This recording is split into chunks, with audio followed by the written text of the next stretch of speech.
கர்த்தருடைய பரிசுத்த நாமத்திற்கு ஸ்தோத்திரம் உண்டாவதாக. கர்த்தராகிய இயேசு கிறிஸ்துவின் நாமத்தில் உங்களுக்கு கிருபையும் சமாதானமும் உண்டாவதாக.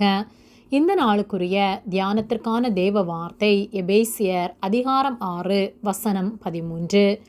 ஆகையால் தீங்கு நாளிலே அவைகளை நீங்கள் எதிர்க்கவும் சகலத்தையும் செய்து முடித்தவர்களாய் நிற்கவும் திராணி உள்ளவர்களாகும்படிக்கு தேவனுடைய சர்வாயுத வர்க்கத்தையும் எடுத்துக்கொள்ளுங்கள்.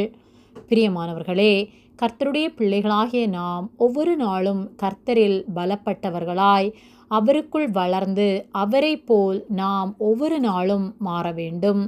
நாம் கர்த்தரிலும் அவருடைய சத்துவத்தின் வல்லமையிலும் பலப்பட வேண்டும் என்று வேத வார்த்தை சொல்லுகிறது. நாம் பிசாசின் தந்திரத்திற்கு எதிர்த்து நிற்க திராணி உள்ளவர்களாகும்படி தேவனுடைய சர்வாயுத வர்க்கத்தை தரித்து கொண்டு பிசாசுக்கு எதிர்த்து நிற்கிறவர்களாய் காணப்பட வேண்டும். ஏனெனில் மாம்சத்தோடும் இரத்தத்தோடும் அல்ல, துரைத்தனங்களோடும் அதிகாரங்களோடும் இப்பிரபஞ்சத்தின் அந்தகார லோகாதிபதிகளோடும் வானமண்டலங்களிலுள்ள பொல்லாத ஆவிகளின் சேனைகளோடும் நமக்கு போராட்டம் உண்டு. ஆகையால் தீங்கு நாளிலே அவைகளை நாம் எதிர்க்கவும் சகலத்தையும் செய்து முடித்தவர்களாய் நிற்கவும் திராணி உள்ளவர்களாகும்படிக்கு தேவனுடைய சர்வாயுத வர்க்கத்தை எடுத்து தரித்து நாம் காணப்பட வேண்டும்.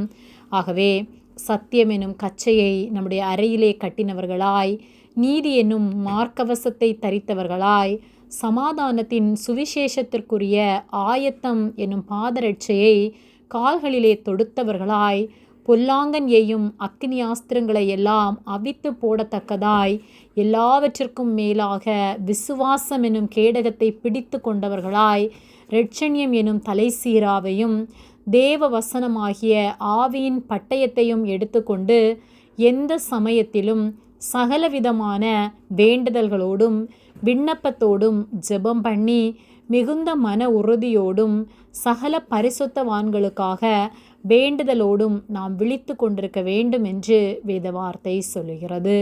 ஆகவே நாம் நம்முடைய போராட்டம் மாம்சத்தோடும் இரத்தத்தோடும் அல்ல என்பதை உணர்ந்தவர்களாய், பிசாசுக்கு எதிர்த்து நிற்க திராணி உள்ளவர்களாய், தேவனுடைய சர்வாயுத வர்க்கத்தை தரித்தவர்களாய் காணப்படுவோம்.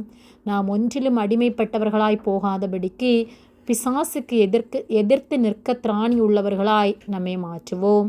சத்தியமுள்ளவர்களாய், நீதி உள்ளவர்களாய், சமாதானம் பண்ணுகிறவர்களாய், விசுவாசம் உள்ளவர்களாய், ஆவியிலே ஜெபம் பண்ணுகிறவர்களாய், கர்த்தருக்குள் எப்பொழுதும் உறுதியாக இருப்போம். கர்த்தர் நம் ஒவ்வொருவரையும் பாதுகாத்து நடத்துவார். ஆமேன். ஜெபம். எங்களை அதிகமாக நேசித்து வழிநடத்தி வருகிற எங்கள் அன்பின் பரிசுத்த பிதாவே, இந்த நாளையும் நாங்கள் காணும்படியாக நீர் எங்களுக்கு ஜீவனை தந்த உம்முடைய அன்பிற்காக நாங்கள் உமக்கு நன்றி செலுத்துகின்றோம். நாங்கள் தியானித்த வார்த்தையின்படியே ஒவ்வொரு நாளும் நாங்கள் உமக்கு உண்மை உள்ள வாழ்க்கை வாழ நீர் எங்களுக்கு உதவி செய்யும்படியாய் ஜெபிக்கின்றோம். பிசாசிற்கு எதிர்த்து நிற்க திராணி உள்ளவர்களாய் எங்களை நீர் மாற்றும்படியாய் ஜெபிக்கின்றோம். நீர் எங்களோடு கூட இருப்பதற்காக நன்றி செலுத்துகின்றோம். இயேசுவின் நாமத்தில் ஜெபிக்கின்றோம் பிதாவே. ஆமேன். கர்த்தர் உங்களை ஆசீர்வதிப்பாராக.